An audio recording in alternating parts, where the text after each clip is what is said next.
Hello everyone, मैं doctor प्रगति गुप्ता आज आपको बताऊंगी कैसे आप अपनी डाइट से अपने पैरालिसिस को जल्दी ठीक कर सकते हैं। आपको खाने में किन किन चीज़ों का ध्यान रखना है जो आपकी रिकवरी को स्पीड अप करवाएंगी, तेज़ी से करवाएंगी।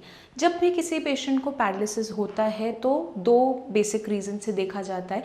या तो उसके ब्रेन के अंदर खून का थक्का आता है जिसे हम इस्चेमिक स्ट्रोक कहते हैं। क्लॉट फॉर्मेशन होने की वजह से ब्रेन की वेसल्स तक ब्लड सप्लाई ठीक से नहीं जा पाती और ब्रेन का कुछ हिस्सा डेड हो जाता है।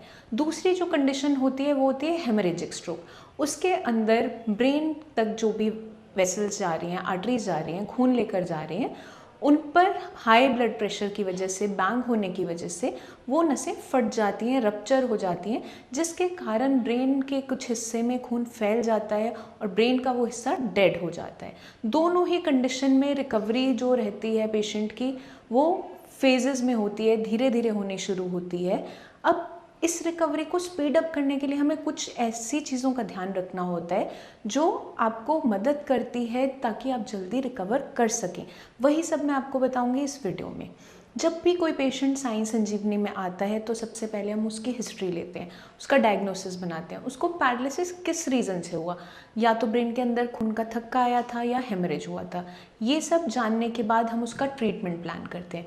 ट्रीटमेंट के अंदर जो ध्यान में रखने वाली चीज़ें वो ये है, हमें सबसे पहले काम करना होता है उसके ब्रेन पे, क्योंकि नुकसान आपके ब्रेन के अंदर हुआ है। जो खून का थक्का आया या फिर नस फटी तो ब्रेन का कुछ टिश्यू डैमेज हो गया। अब उस टिश्यू के डैमेज होने की वजह से जो फंक्शनिंग आपका ब्रेन संभालता था, जैसे आपके आधे हिस्से का हाथ पैर को चलाने का, बोलने का या फिर हाथ की मूवमेंट का, वो कम हो जाता है पेशेंट में या तो बिल्कुल लॉस हो जाता है।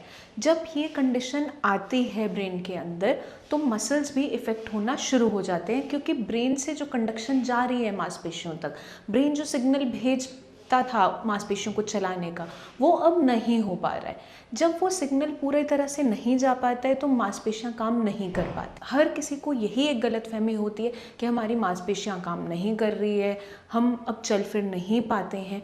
पर जो मेन आपका इम्पैक्ट आया है वो कहाँ आया है? आपके ब्रेन के अंदर। तो इलाज सबसे पहले ज़रूरी होता है आपके ब्रेन का शुरू करना, क्योंकि अगर हम ब्रेन पे वर्क नहीं करेंगे, हम रूट कॉज पे वर्क नहीं करेंगे, जिस कारण से आपको पैरालिसिस हुआ है उस पर काम नहीं करेंगे तो पेशेंट जल्दी रिकवर ठीक नहीं हो पाता है। साई संजीवनी में जब हम पेशेंट का ट्रीटमेंट स्टार्ट करते हैं तो सबसे पहले उसके ब्रेन पे वर्क किया जाता है, लेकिन उसके साथ साथ एक काम बहुत ज़रूरी होता है, वो है डाइट।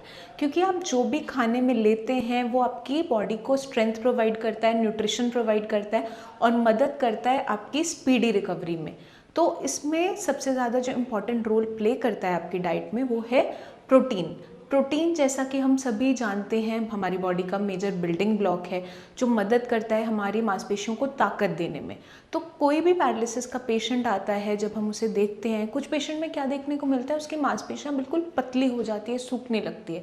घर वाले अक्सर गलती क्या करते हैं, पेशेंट को खाने में सिर्फ बॉइल्ड फूड दे रहे होते हैं, उसका दालें बहुत कम कर देते हैं कि पेशेंट चल नहीं पाता, डाइजेस्ट नहीं कर पाता। ये सबसे बड़ी गलती की जाती है। तो इसको सुधारने के लिए हम हमेशा पेशेंट को समझाते हैं कि आपको खाने में प्रोटीन लेना ज़रूरी है। अगर हमें किसी भी चीज़ की रिपेयर करनी है वहाँ पर प्रोटीन होना ज़रूरी है, क्योंकि ब्रेन को भी अगर हमें ठीक करना है, दोबारा से उसकी फंक्शनिंग वापस लानी है, तो प्रोटीन बहुत ज़्यादा इम्पॉर्टेंट रहता है। अब प्रोटीन में आप क्या क्या ले सकते हैं वो मैं आपको समझाऊंगी।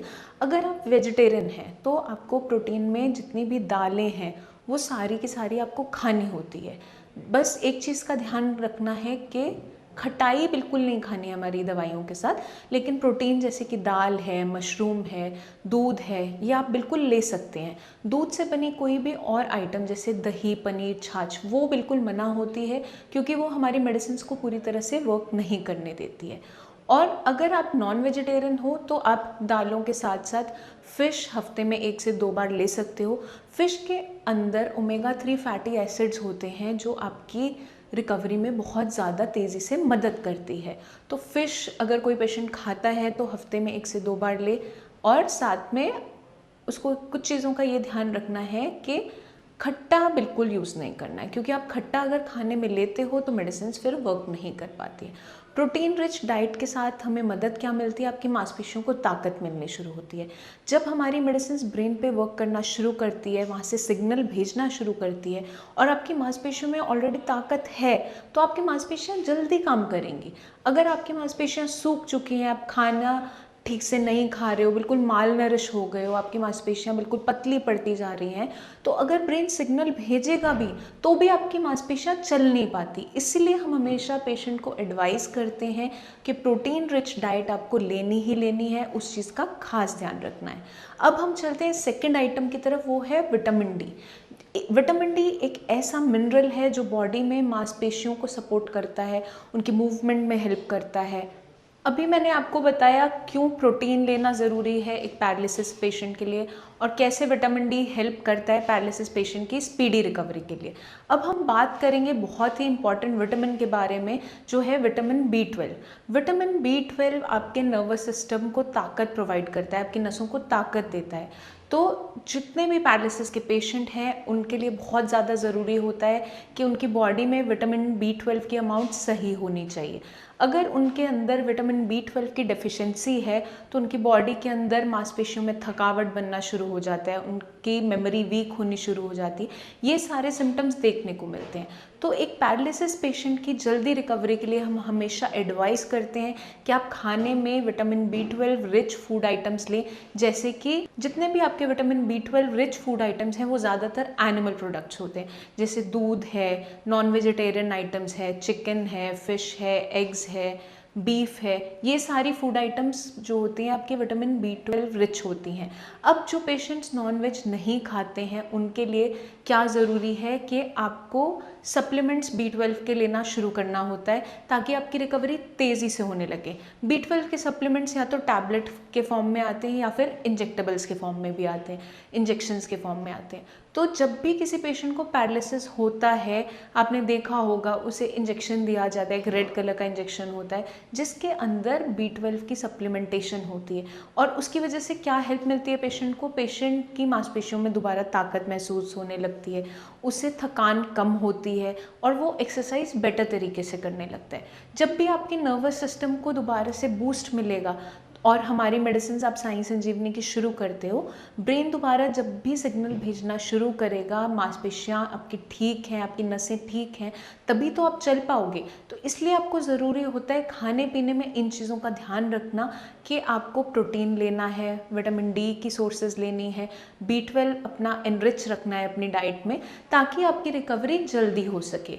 क्योंकि जब भी पेशेंट का हम ट्रीटमेंट शुरू करते हैं तो एक फेज़ में जब उसकी रिकवरी शुरू होती है उसको स्पीड अप करना ज़रूरी हो जाता है, क्योंकि पेशेंट हमारे पास जो आते हैं हो सकता है उसको पैरालिसिस बहुत पहले हुआ था, जैसे कि पेशेंट बताते हैं कि हमें बहुत सालों से पैरालिसिस 4-5 साल हो गए।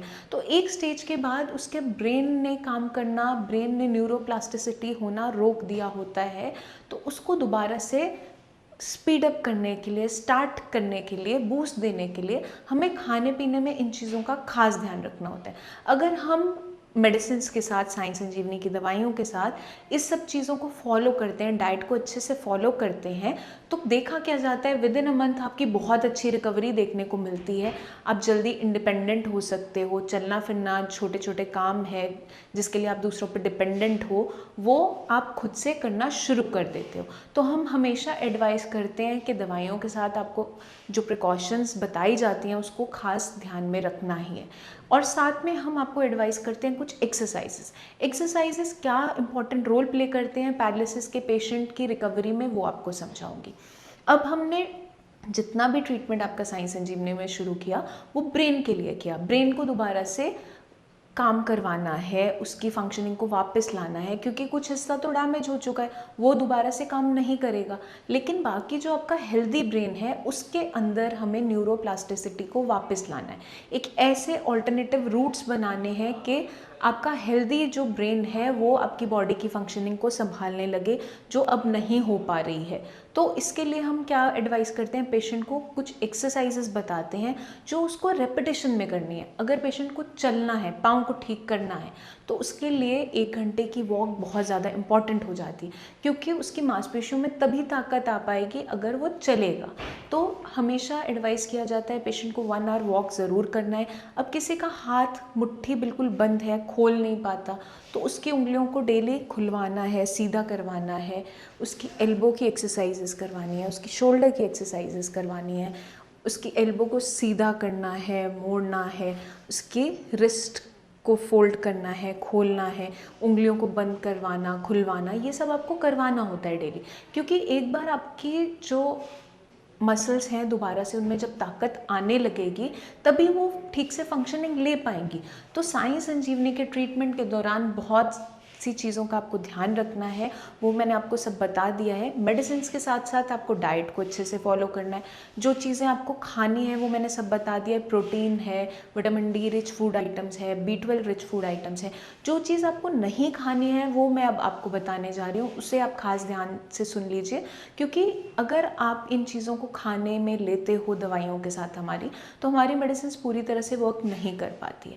जितनी भी खट्टी चीज़ें हैं, दही है, टमाटर है, नींबू है, संतरा है, सिरका है, या फिर इडली डोसा, जितनी भी फर्मेंटेड आइटम्स हैं वो हमारी मेडिसिन को ठीक से वर्क नहीं करने देती। तो इन चीज़ों को आपको अपनी डाइट में से बिल्कुल अवॉइड करना है। इसके अलावा जो जो मैंने आपको बताया आप खा सकते हो, वो अपनी डाइट में ऐड ऑन करना है। तो अगर आप ये सब चीज़ें अच्छे से फॉलो करते हो, आप में रिकवरी फॉर श्योर बहुत जल्दी देखने को मिलती है। अगर आपके माइंड में कोई भी डाउट्स हो अपनी डाइट को लेकर, अपने पैरालिसिस की कंडीशन को लेकर, तो आप नीचे दिए हुए नंबर्स पर हमें कॉल करके हमसे बात कर सकते हैं या क्लिनिक आकर विजिट कर सकते हैं। आप अपनी वीडियो, प्रेजेंट कंडीशन की वीडियो भी हमें सेंड कर सकते हैं कि आपके हाथ पैर की मूवमेंट कितनी है, आप स्टिक के सहारे चलते हो, खुद से चल पाते हो, नहीं चल पाते हो, हाथ कितना ऊपर उठा पाते हो, चेस्ट तक जाता है, थोड़ा सा और ऊपर उठा पाते हो।